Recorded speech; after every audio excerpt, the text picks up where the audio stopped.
Hello, everyone. I'm Ray Paprocki, publisher and general manager of Dispatch Magazines, which includes Columbus CEO. Welcome to part 3 of Diverse Leaders in Law, which is a quarterly discussion among local thought leaders advancing gender and racial equity in the legal profession at a critical time. Our partners in putting on these discussions are Barnes and Thornburg and Frost Brown Todd. Today's topic is diversity, equity, and inclusion. Where do I start? We have a great panel today. Our panelists are Jocelyn Armstrong, Director of Inclusion and Outreach of the Ohio State Bar Association, Kim Amrine, Director of Diversity and Inclusion, Frost Brown Todd, Stephen Francis, President and Lead Strategist for Franchise D&I Solutions, and Kelly Atkinson, Diversity and Inclusion Coordinator, Barnes and Thornburg. Before we get started, I'm going to introduce Kim from Frost Brown Todd, who's going to talk a little bit about Frost Brown Todd for you. Kim. Thank you. It's a pleasure to be here and to be in partnership with you all for this important dialogue and discussion. We welcome the opportunity. In introductory remarks, we know we're all here because we're committed to this. But the question is often, kind of what can we do in this moment? So I thought just for my couple of minutes, I would just share our thoughts in this moment right now. I think many things come to mind, but the impact on the Asian American Pacific Islander community right now is real and true and difficult. And I think all of us within our organizations are grappling with what to do in this moment, to acknowledge, to come together, to support all of us in our communities. At Frost Brown Todd, we've leveraged an outside expert who has expertise in racial trauma to bring together our Asian American Pacific Islander communities, our lawyers, our business professionals across all of our 15 markets to come together to have a safe space, to have their own thoughts and experiences with one another, understanding that each individual is experiencing something unique of their own community and experience of their own feelings in this trying time. So I just wanted to acknowledge all that's happening in the world, provide support, and look forward to the discussion today. Thanks, Kim. And thanks to Frost Brown Todd for your partnership. So let's get started. Our moderator for today's panel is Katy Smith. She's editor of Columbus CEO and the Columbus Dispatch Business Desk. Katy. Hey, everybody. Thanks so much for being here with us. We have a great panel, 4 people who really have a wonderful warmth and rapport with one another. Hopefully now that I've said that, they will they'll display that. There are 4 people who've worked together in the past, and they're here to talk about diversity and inclusion from sort of just the most basic level for firms and also for individuals, solo practitioners, and people within firms who want to start a movement, if you will. Where do you start? There are so many questions to answer and so many ways of looking at building diversity and inclusion into the way of being for a firm. When we were talking ahead of this panel, I started out by talking about a diversity and inclusion program. And it dawned on me that, it's not a program. It is a way of being. It should be filtered through every aspect of a company, of an organization, in all the decisions they make, how they communicate, who they communicate to. And so our panel is going to talk more about that and several other things. So why don't we just start it off with this idea that if you want to truly commit to furthering an inclusive culture in your firm, you have to start at the top and you have to get buy-in from leadership. So with that, I'm just going to turn it over and see who wants to pick that up and run with it.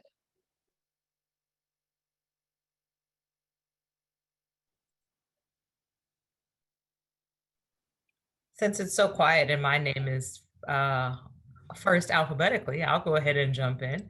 And the importance of having buy-in from your leadership is because that's who carries the vision of your organization. So both your board and your internal leaders, if you happen to have a board, should fully embrace, or at least as full as they possibly can to their level of comfort and understanding, fully embrace what it means to infuse DEI into your organization. And so that means they should understand just the general principle and concepts of why they even want to start down this path to begin with as an organization. Many organizations identify it as a part of their strategic planning, and they put it into their programming, if you will, and their culture that way because it's a part of their strategic plan that many organizations do either once every 3 years or every 5 years. So they identify the significance of it to themselves and then broadly to the public by saying this is something that we are making a part of our 3 pillars or 5 pillars of our strategic plan for our organization, and let's carry this forward. And having the buy-in at that level means that you'll have the resources that you need in order to approach this. That means people resources, that means financial resources, that means time resources, any type of resource that you would need is because your leadership is saying this is important to us. And in many organizations, particularly law firms, it's often sometimes a top-down sort of idea, in that even if the idea comes from middle management or someone who's brand new to the organization, because of who guides the ship, if you will, if it's a top-down idea, then you're going to get everyone else to rally around it as well, because your leaders are raising their hand and saying, this is important for our organization. And do you think that people who are working on this full time, where are they best situated within an organization? If I could just go back and echo what Jocelyn said, she talked about the why, and that gets to the business case. And with a law firm, that business case is unique. Sometimes it's uniquely suited to the name of the partners that are on the moniker of the firm, and the culture and the tradition that means in the legal community. Sometimes it means the area of practice that the law firm focuses on and what customer bases and stakeholders they have to engage to grow their business in a culturally competent way. But the business case is the why, right? And so the first step I do as a consultant for DEI clients is establish that why, the business case. And I always tell my clients, the 5 W's and 1 H, the what, when, where, who, what, when, where, why, and how, that's 20 to 30% of the work. But actually doing the work, that's the 70 to 80% that I can't do as a consultant. There has to be arms, legs, walking, talking, living, breathing, top-down commitment, as Jocelyn said, every single day for the work to actually get done.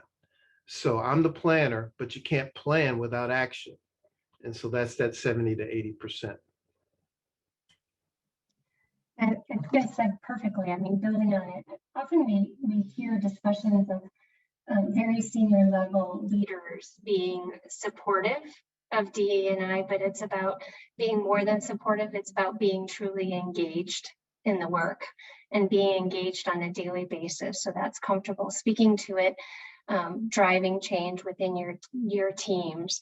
And often, senior leadership who may not be diverse themselves and may not have diverse life experiences may really struggle with the how and may need coaching on how to be engaged and how to show up and how to walk the walk and talk the talk consistently and constantly within their roles within the organization at any level. That takes time and it takes intentionality and coaching.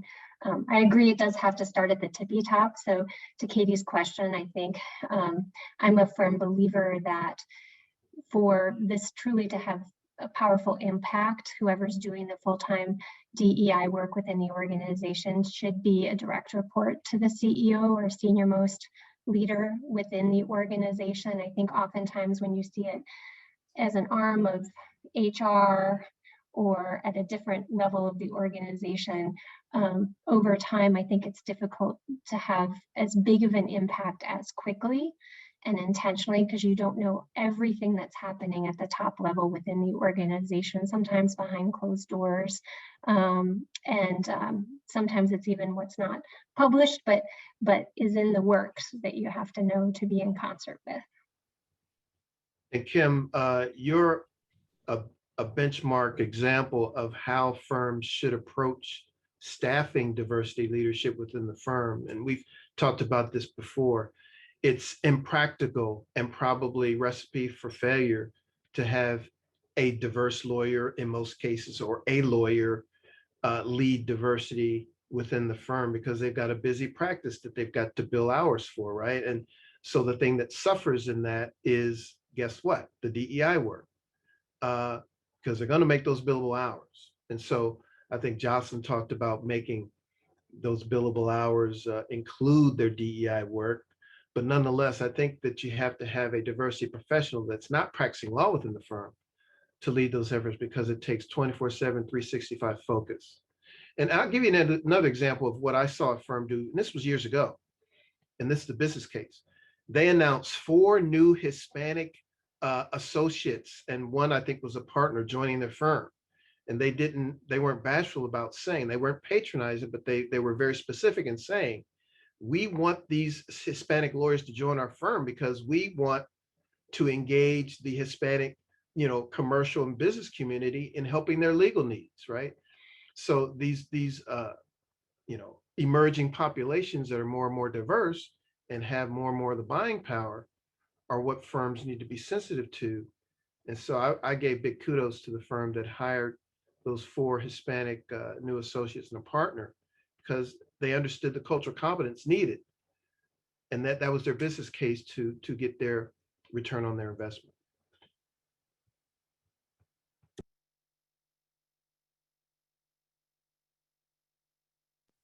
Something that reminds me of something Jocelyn said when we talked last week, and that was, does the diversity, equity, and inclusion full-timer always need to be someone who comes from a diverse background? Do you always have to pick the African American? Who should it be? Who could it be? That's one of those it depends questions, Katy. And I think when we talked about it in group, we talked about it depending on the culture of the organization. Who's there and who is able to carry that work forward. I always caution myself and others, honestly, to consider your motive. Why are you selecting that person? Why is that person the fit? If you're only selecting that person based on how they look, you're already going about it the wrong way, right? If you're selecting that person because of how they look and also because of a skill set, then we've gone a little bit further down the path, and that makes a little more sense. You also have to consider that person's commitment to learning. By and large, if they are a person of color or a person who is a part of a marginalized community, they already have a certain level of understanding based on their personal experiences, but there's still more that they have to learn because they don't have the experience of every different marginalized group. They may have layered experiences. For instance, if they are, I'll use myself as an example, if they are a Black woman, right, that those are layered experiences. And so I come at it from a couple of different angles. But so you have to take that into consideration as well. And so you always want to make sure that you're considering your motive as an organization of who you're picking and why. What do they bring to the table already? And then what is their commitment to learning more? And there's another, I think, sort of nuance level to this, is that if you are selecting a person, particularly a person of color, to lead your DEI efforts, or if you're picking a woman to lead your DEI efforts, you also have to consider their humanity. So often their role in the organization is to help be an educator. There will be times though when something happens in society where they are somehow impacted. Maybe the person that was a victim of something or somehow impacted looks like them. And so now they're dealing with a certain level of empathy and possibly secondhand trauma. So that opens the door for you to display humanity as an organization, to say to that person, we understand, or we are trying to understand and be empathetic about what happened. So when they show up in the meeting that day and they just showed up and that's all that they have to give, recognizing that and not using that as a time to bombard them with questions about the event or the incident that they probably know about, but are not ready to talk about. think that's a great point, Jocelyn. And I have like just a couple other thoughts, because I know we talk a lot about like who really should be at the head of all of this, and who, yes, they need to absolutely have direct lines to like top leadership of the firm. But if you have someone, like I think when you're choosing someone, you also need to choose someone that has the power of influence with the talent, with everybody in the firm and in the community. So someone, if like experience absolutely matters, and you need to be able to speak to whatever that experience might be, but you also need to make sure that you have influence over those that you're trying to have influence over. And I think that without that kind of impact, like you're not going to nearly get as far as you would want to with whatever you decide to do. So, and I come from this, like I am a white woman who is not a lawyer, and I do a whole lot with all of this stuff. So not being a lawyer immediately takes me off the table from a lot of people, even listening to what I have to say in some law firms. So, and I'm well aware of that, but I also know that I bring a different perspective than maybe what everyone else always has. So I know that Barnes and Thornburg is awesome at making sure that we're thinking about all of our talent and not just half of it. So I think that's where I've made a big impact on what we do, and making sure, oh yeah, that matters. But I'm really glad we're showing people that we care about the wellness of every one of our talent, not just only focusing certain programs where they maybe should be more broad than they are. Just another quick thought on who should lead DEI initiatives. You know, when I was Chief Diversity Officer for the City of Columbus, I always used to tell Mayor Ginther, he's my biggest asset. And I told him all the time, Andy, you have to shake the trees and I'll rake the leaves, right? So there has to be tree shakers, you know, because if I shake the tree, I'm sort of that angry black man, you know, that folks think has a chip on their shoulder. But if Andy Ginther shakes the trees, then wow, it's okay, this is a new way of doing business in the City of Columbus. We're to get our act together, because we're going to be held accountable. And then I'm the expert that comes in and rakes the leaves and calms everybody down. And here's how we're going to do it. The 5 W's and 1 H. Don't be worried. I'm here. Another example is Michael Kaufman, CEO of Cardinal Health. For years, he led the women's resource group as a white male. And I think it's important on two fronts. First, he was an executive champion, but he as a male needed to understand better the issues that Women's Associate Resource Group was dealing with and what their concerns were. And so it's a learning curve for him, because men play a huge role in women issues, right? And it was also a learning opportunity for those women who were involved in that resource group, that they had a leader of the opposite sex that was championing their issues. Kim, I know you and Steve and Jocelyn and maybe Kelly to some extent have been in a position to counsel organizations, you know, other firms, other organizations on how to build diversity, equity, and inclusion into their way of doing business. What are some questions and steps that you take during an initial assessment when you're trying to find out where is this group? There's no recipe for success or action items of 10 steps to take. So I think it's really, you have to get to know that organization or industry. It's really been fascinating for me to work with some of our outside clients who are looking for expertise and experience as they either want to begin this work or want to advance it to the next level, to think about how to do so. It's always great to share best practices. I always say it's a world in which, yes, we're competitors with one another, but when we all lift each other up and challenge each other and share ideas and candor, we all rise together. And that's what it's about in our industry, in our communities where we sit. It's to have us all rise together. So it's a lot of questions. I would say it's really understanding the strategic vision and goals of that organization at the time, because ideally, if you're beginning the work, you want your DEI strategies to align with the overall organizational strategies. You don't want it to be separate initiatives or something to the side, programming initiatives, things that are off to the sides. It has to be integrated in anything and everything you're doing.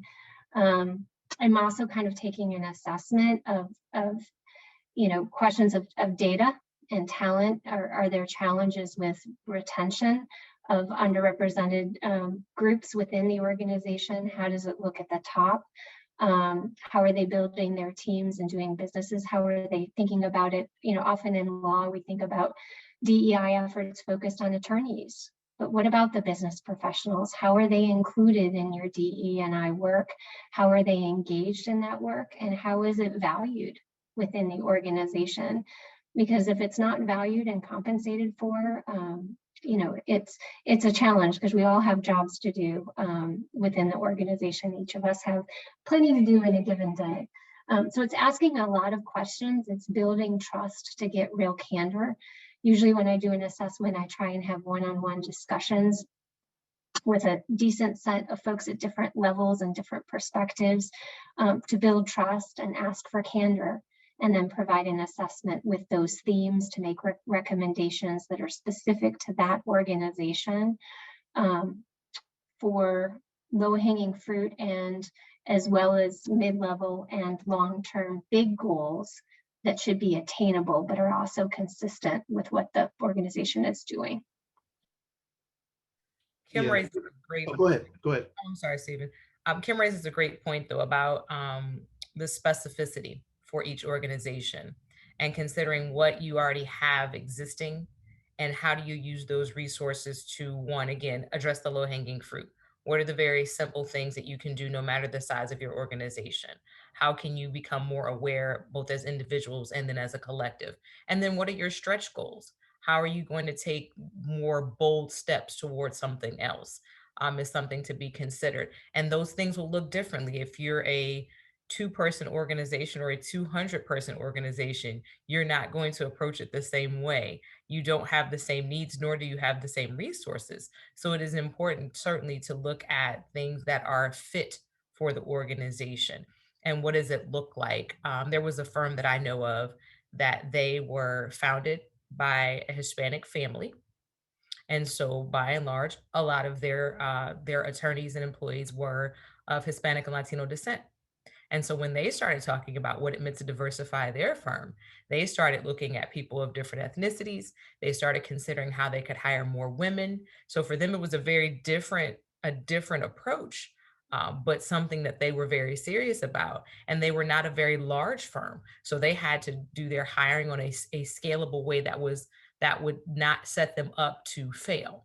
So they had to think about how many people they could actually feasibly hire in a year to have enough work, to pay enough, to retain them beyond the initial hiring. So it is very much a very unique and specific thing. There is no one size fits all. We can unfortunately not go to a big box store and just get a plan and sit it down and just everybody go. That's not how it works. But the things that are the same that everyone can use is to be intentional about it, to really look fully at their culture, and to build something that is specific, attainable, and something that they can maintain.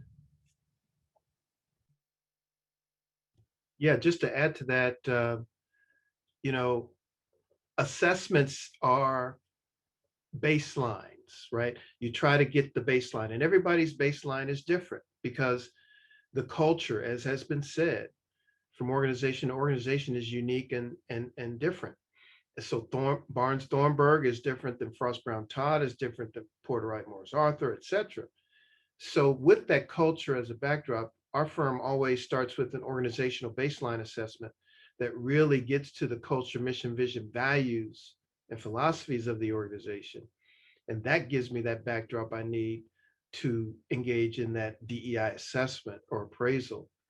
And I might have to tweak that appraisal based on the level of maturity in DEI or the cultural underpinnings of the firm to make it more meaningful and impactful for that organization, and not just, like Jocelyn said, something I get off the shelf and just put the client's name on it.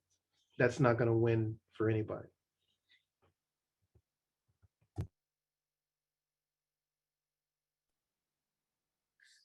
And Stephen, I really loved what you said during our conversation last week about DEI being a core competency. Can you address that? Absolutely, Katie. It gets to mindset, and it also gets to culture and to the business case. So we have to change the way we look at DEI.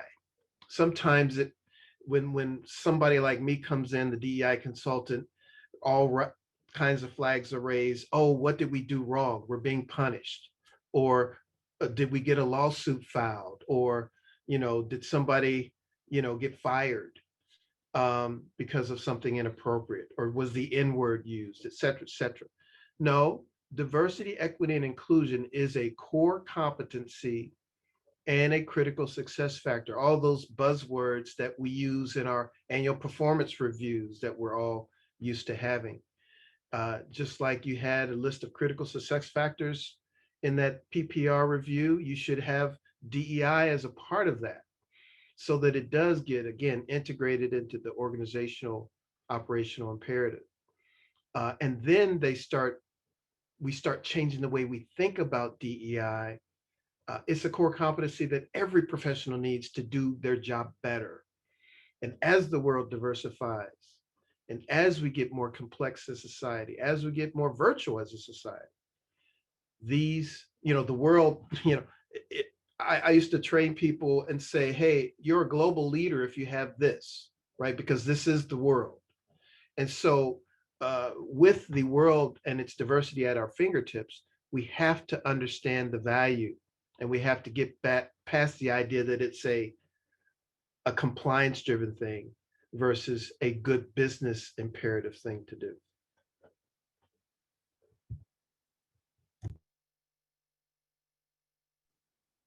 Kelly, how do you measure success at Barnes and Thornburg? I think that is a very good question, because so many things can be measured, but it's tough to say like that you can really pinpoint it's because of what we're doing necessarily on this one very like this thing.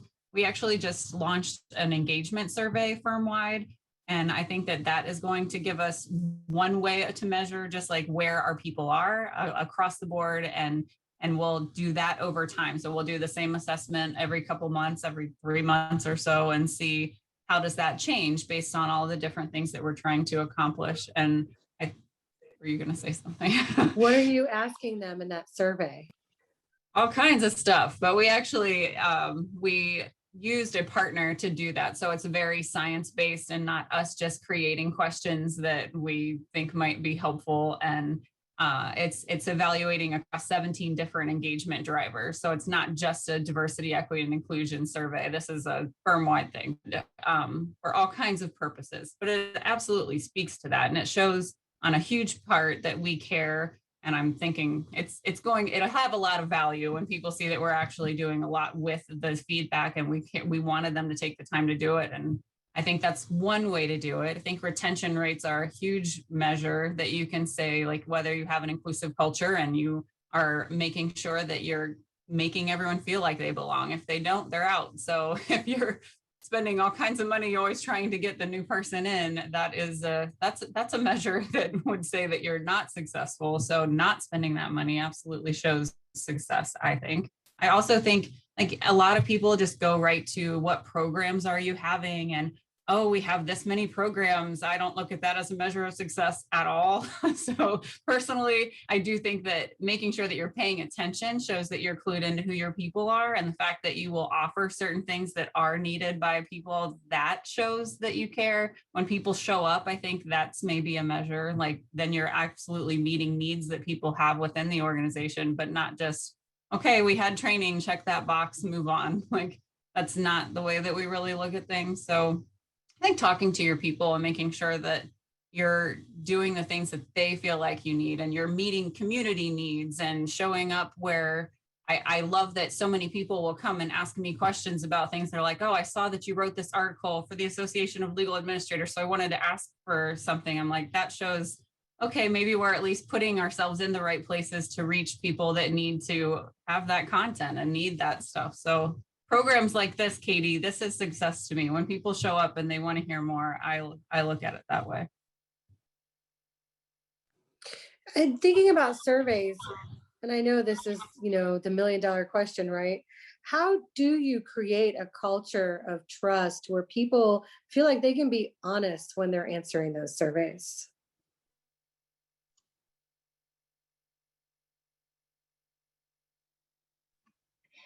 I think you have to create that culture of trust first, right?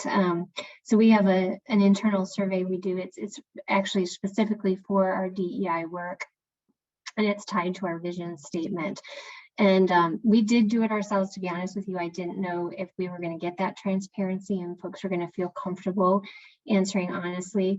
But the last one we did, we had 1,200 narrative comments. That's where people, like, you do the gradation of scores and then you can write narrative comments of text and sentences and feedback. So that kind of feedback says, you know, to me, that there is a place that they feel comfortable speaking up and sharing their voice. We look at things too in aggregate. So by demographic, you do have to look at where your markets are, or your different representations of folks, your different affinity groups. How are they feeling? Are they feeling like they belong within your organization or not, as compared to their other peers? You have to transparently represent those results in aggregate data, and then you have to show what you've done with that to move forward. You know, each year we have set goals that are set based on that, and then we have to report back in 6 months or so. What have we done to follow up on those findings, and what actions have we put into place as a result of that survey? So we've done it, it's kind of every 2 years, and this is now, I think we're entering in our fourth cycle to see those trends and figure out what's next to tackle.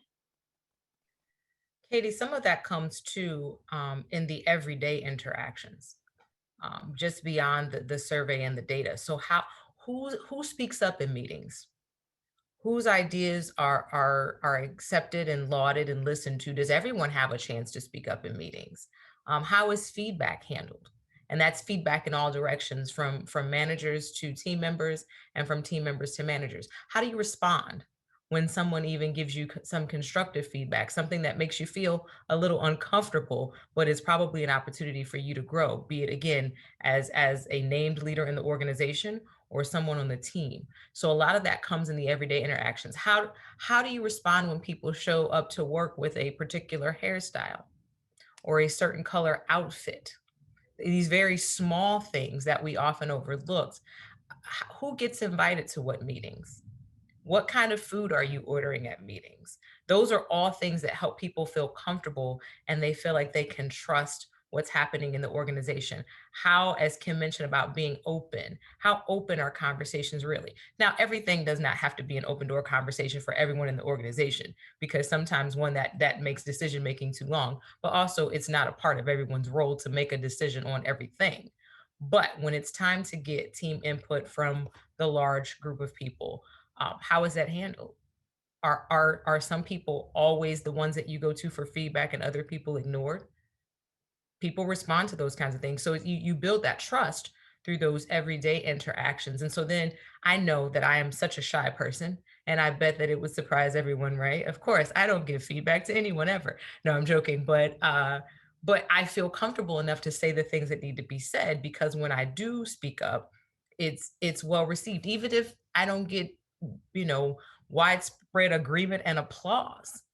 At least I know that someone's listening. And then they'll say to me, I don't agree with that, and here's why. And then you can have dialogue about it. But there has to be, just in those small everyday interactions, that's where you build the comfort. That's where you build the trust. That's where people feel like they can be their regular selves in that space. And then you'll get the best out of them, because they're not going to hold back their good ideas. I mean, that's so true. And what everybody is talking about, Katy, I think it's psychological safety. And, you know, possibly even putting a psychological safety question in a survey, you know, at fill in the blank firm, do you feel there is psychological safety where you can be yourself, raise problems, ask questions, make mistakes, God forbid, disagree, you know, those daily interactions. And you'd be surprised at the answers you get. Obviously, these are anonymous surveys. And if you get something that's off the scale in terms of psychological danger versus psychological safety, then there needs to be a timeout and we need to huddle up and figure out another plan. Because, you know, to Jocelyn's point, they don't show up their best self. They don't show up giving their best work. They may be passive aggressive and cancers in the organization, and that's a lose, right? How do you address that? Cancers in the organization. That's a really hard one. I think it's modeling, living, breathing, inclusive behavior. You know, they say that culture eats strategy for lunch. But at our firm, we like to say modeling inclusive behavior on a daily basis reshapes culture. So your strategy must be to model inclusive behavior every day. That's that everyday interactions that we've been talking about. That's the only thing that's going to ever so slowly turn that cruise ship into the other direction. And it requires some digging. You have to do some listening and some observation. Why are some people reticent to certain types of change? Why are some people labeled as, quote, cancers? What's making them that way? Have they been harmed before in a work environment and now they don't want to try anything else? Are they just generally folks who they don't want to change anything, and so they're going to push back on everything that you try to develop with them? Is there something completely unrelated to work that's bogging them down and not helping them to get above that? And that's the hard part of this work, is that it's not something you can just sweep in and it's like everything's flowers and rainbows. We worked on this a couple of weeks and here we are, we've got these great results. Sometimes it requires some additional digging. And for some people, they feel like when you start having these conversations about DEI or change or anything else, they feel like you're taking something away from them. So you kind of have to help them shape and say, I'm not taking anything away, and try to get them to embrace that the rising tide lifts all boats mentality. That, you know, when we make a more inclusive workplace, it's good for everyone. It's good for business. It's good for morale. It's good for a variety of reasons. But you have to sometimes dig into the why behind the responses.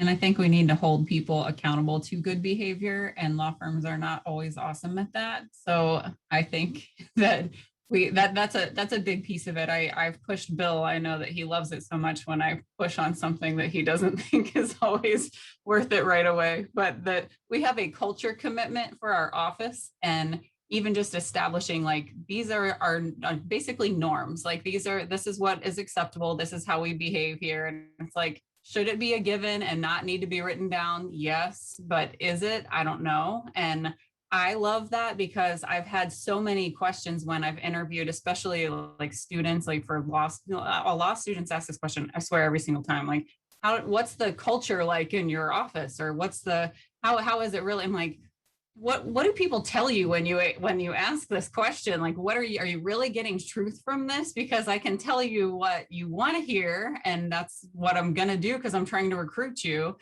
But someone actually even asked me, like, how should I get at, like, if they're being authentic to what they say on their website, to the culture and their diversity, equity, and inclusion initiatives, like, how can I get at that? And I'm like, why don't you ask the person who's interviewing you, who may or may not be involved in everything, like what they're doing and how are they involved and what's their personal experience actually like in their interactions. And if you can feel like you can get to that level of trust, because I think that's the big core of it. If you feel like you can count on the people around you, and then you're gonna be more willing to contribute to like your full self and everything that you have to give to it.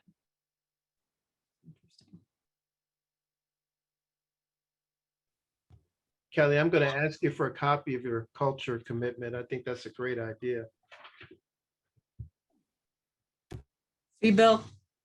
Just kidding.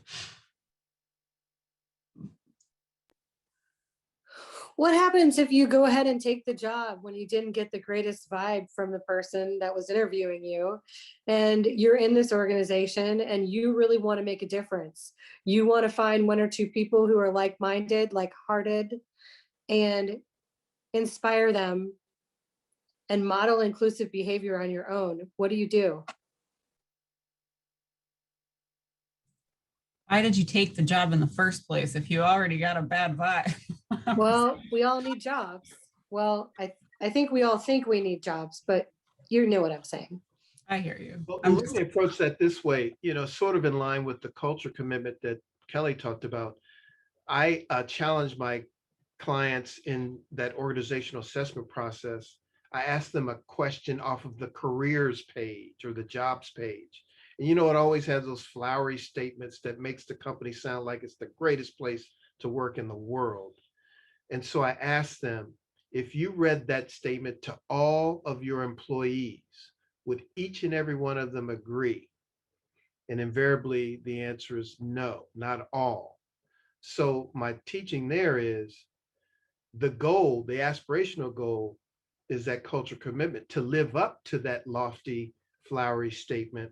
Because if somebody hires on, leaves in 3 months because they're disillusioned because that place wasn't as advertised, they will tell everybody that will listen as they're walking out the door of the law firm to not work there because they don't do what they say they'll do.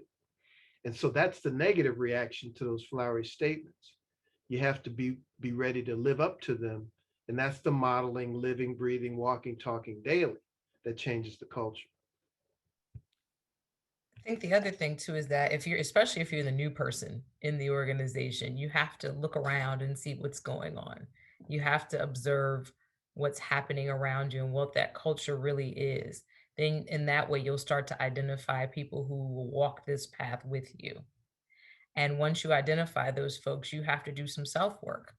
We talk a lot about inclusion, and it's these big organizational ideas and goals, but a lot of it also involves very individual work. So once you've observed where you are, you've identified the people who will walk with you, then you have to get brave. And so that means you'll have to, one, you have to do the learning. So you have to read or watch or whatever your style of learning is to get as much information as you can. And that's a continual process. Then you have to be willing to disrupt some of the things that you see are harmful for the culture or harmful for specific groups of people. So that means that you can't, politely laugh at some of those jokes, or that you can't continue to sit by while someone is giving great ideas and being ignored in a meeting, or you can't think it's okay that we use certain words or that certain marketing materials go out looking a certain way. Like, you have to be brave and say, well, why are we doing this way? Have we considered this thing? And it doesn't have to be a fight, right? You don't have to be combative about it, but ask the questions, because sometimes what happens is the folks making those decisions haven't asked themselves the questions because they're just used to operating in this one way. So you have to be brave and ask those questions and then disrupt. And especially when it's something that is offensive or horrible or bad, to use all of those words, you really have to ask the question, why do you think that's okay to say? And again, don't be combative about it. You don't do it in front of a room full of people. That just gets weird and no one's responsive. Pull that person aside and have a conversation. And what might happen is they might say, I didn't even realize that I sounded that way. I might have to take that out of my vocabulary immediately. Or they may double down and decide that that's the thing that they really want to do. And then you let them know, I understand where you're coming from. That doesn't work for me. But it's going to take a whole lot of bravery. But again, read the room first and figure out where you are, because you might also come in with your ideas about what fairness is or what things look like and how it's supposed to be. And you've missed something completely because you didn't pause long enough to embrace and observe and absorb your culture. I think what Jocelyn said is right on. The other thing is to remember to take care of yourselves. If you're somebody who's kind of hitting bias within an organization more than many others, you think about intersectionality and all the ways it can come, and until organizations fix all of our systems and processes where that gets less and less. And, I don't think we're going to be done before I retire, unfortunately.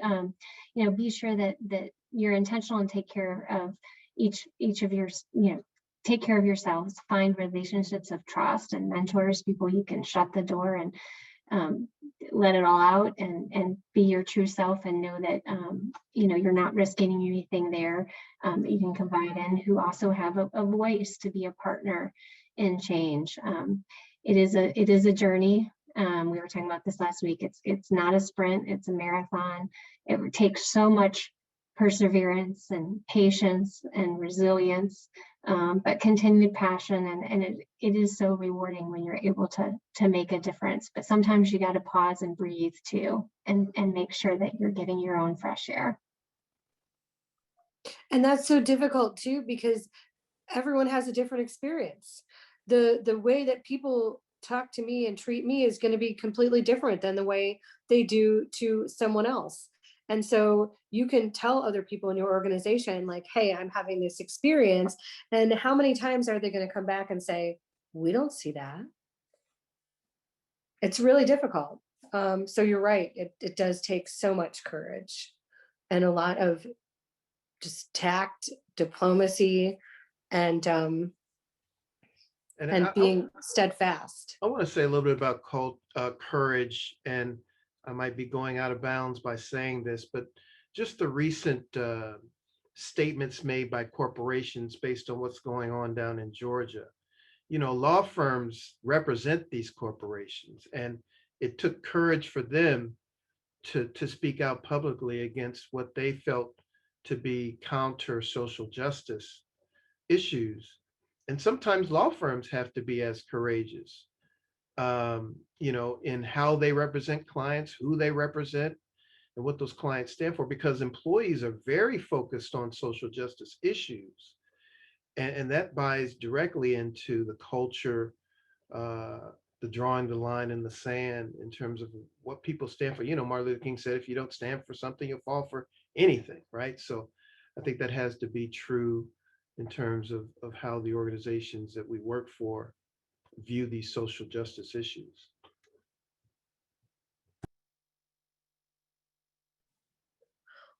Well, let's go ahead and turn it over to our audience. If anyone has questions for the panel that you want to place in the chat box, or actually you could probably unmute yourself and ask us face to face.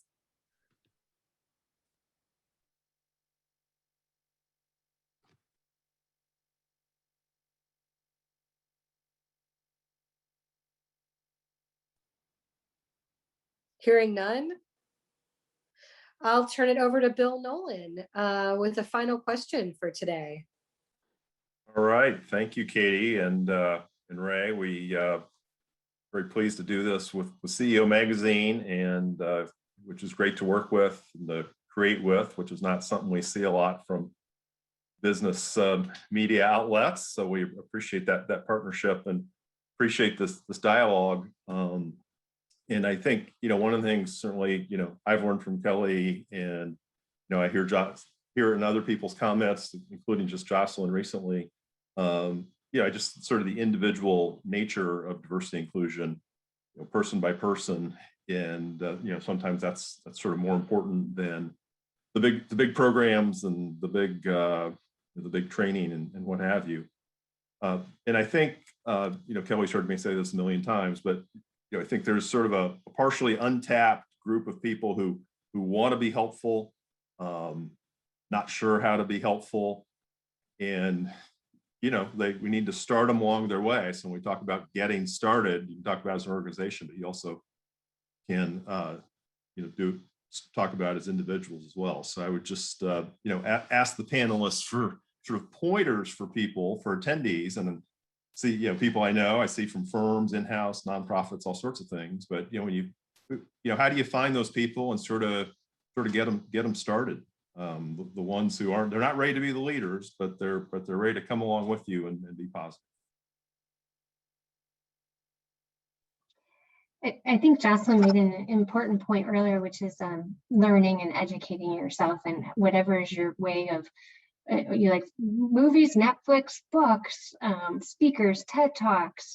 There's such a wide array of things to learn. Also to be self-aware. You can always take the Harvard implicit bias test and see where your biases are, even when it may surprise you, and just do some education where there's gaps to learn and to grow.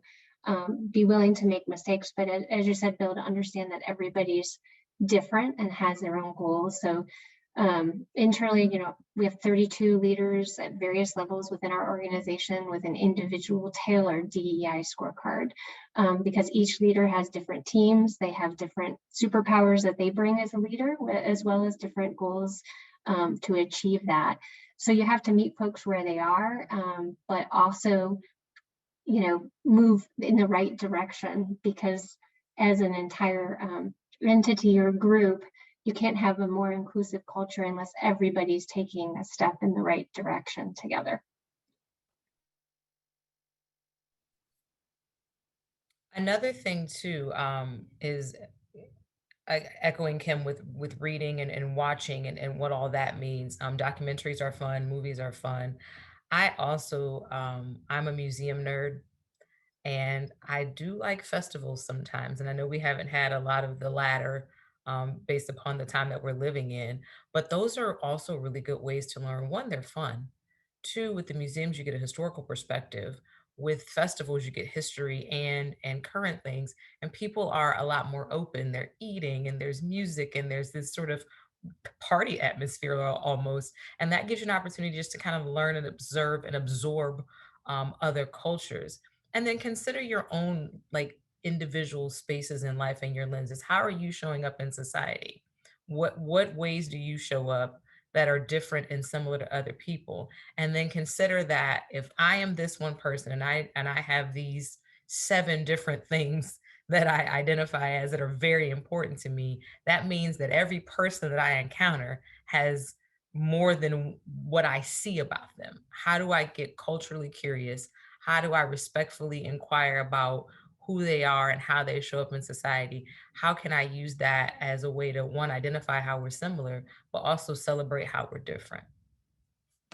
I love that you brought up the lenses, Jocelyn. I think that like one of the biggest things that I learned relatively recently was like, yeah, even though like we might even both be women, but that like it might mean a lot more to one of us than it does to the other to see things through that lens. And I think that was just so insightful to me, where it's like you might think that you're exactly the same as someone else, but you're not at all. And how you view something is so completely different than someone else. So my biggest thing is just listen. Like, I know that it's not like that is not revolutionary at all, but like just actually listening to people's stories and hearing what they have to say and what experiences for them. Don't immediately just negate what they have. I mean, everyone's perspective really is their perspective. Like if you feel something so richly and deeply yourself, like imagine how everyone else has those experiences too. And they're not the same as yours. So listening to that. And I also love that you bring up festivals because I miss them so much, but it doesn't even have to be that big of a thing just to step out of your comfort zone. You could even just go to a restaurant that you've never eaten that kind of food and experience something different just to broaden your horizons too. Because sometimes it's like we just get really, really safe. And I'm terrible about this because I go to the same Mexican place always and I only eat one place ever, but I have tried other things and I'll try to get better in the future since I'm challenging you to do the same. Bill, I'll just respond. A great question. And this work is hard, but it's more intimidating than it's hard. Some folks don't know where to really begin or end. A small example is, do I call this person Black or African American? I just don't know. I mean, something that basic, right? And so the key, I think, when you help a client strategic plan for DEI, it's that 70 to 80% of the doing that I talked about. That's a broad, big landscape. And so the more opportunities you bake into the DEI strategic plan for all employees to be engaged, whether it's external outreach and engagement in the community, volunteering at the homeless shelter or the battered women's shelter, or being involved in the associate resource group, to Kelly's point, learning. I used to counsel a lot of boards, and I still do, but what I tell them is many of you are well off and well intended, but you're not well informed. And I'm the key to helping them get better informed, but you can get better informed through service. I'll do another Martin Luther Kingism. We all can't lead, but we can all serve, he said, and you learn through the service. And so once we develop that broad landscape of DEI initiatives and strategic plans and goals, everybody can see where they can fit in. Everybody does the work, learns the work, and gets more passionate about it. And you have to rotate opportunities for people to get involved. You can't have the same people doing the work all the time, right? So those are the pointers that I would just bring up.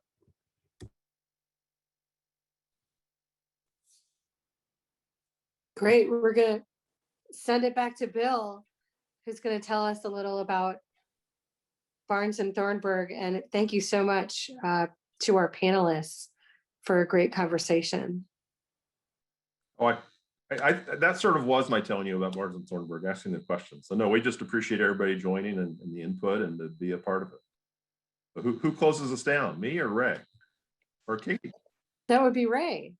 I'll send us off here. Bill, thanks a lot.